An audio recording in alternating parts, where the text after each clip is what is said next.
તો આ તરફ ખડગેના નિવેદનથી જૂનાગઢના સાધુ સંતોમાં ભારે રોષ। ગુજરાતીઓ અંગેના નિવેદનથી સંતો નારાજ થયા છે। ઇન્દ્ર ભારતી બાપુએ ખડગેને કર્યા આડે હાથ। સંસદમાં માફી માંગવાની કરી માંગ। વડાપ્રધાન હસ્તક્ષેપ કરે તેવી પણ માંગ। ખડગેના નિવેદનને લઈ સાધુ સંતોમાં ભારે આક્રોશ। જય ગરવી ગુજરાત।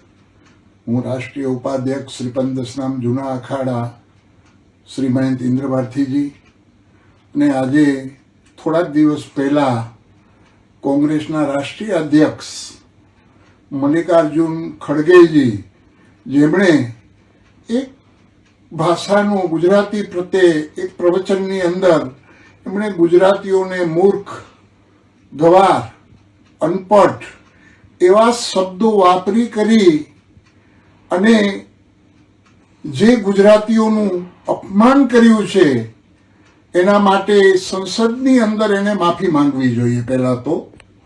અને ગુજરાતે શું નથી દીધું?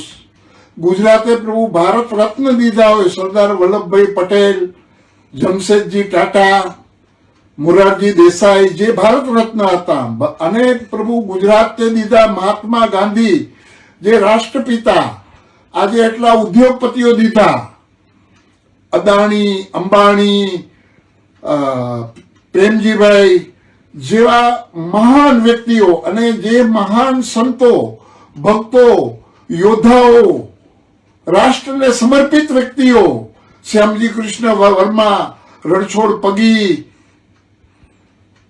સુનીતા મિલિયન જેનું નામ હતું સુનીતા પંડ્યા જે નાસાની અંદર, એવા ગુજરાતીઓ છે। અને ગુજરાતીઓની અંદર પ્રભુ આપણે કહીએ ને કોહિનૂર, ગુજરાતનો કોહિનૂર જે આજે દિલ્હીમાં સાવજ અમારો સૌરાષ્ટ્રનો સિંહ બેઠો છે એ ગુજરાતી છે। અને જેની અંદર ચાણક્ય નીતિ હોય, નીતિવાન મહાન વ્યક્તિ એવા અમિત શાહ અમારે ગુજરાતી છે।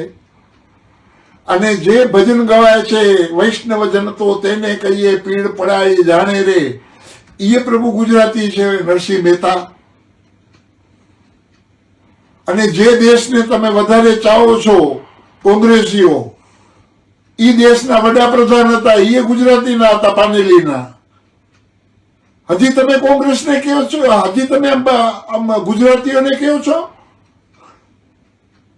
થોડીક શરમ આવી જોઈએ મલ્લિકાર્જુનજી આપને, ગુજરાતીઓ વિશે આવી ટિપ્પણી કરતા।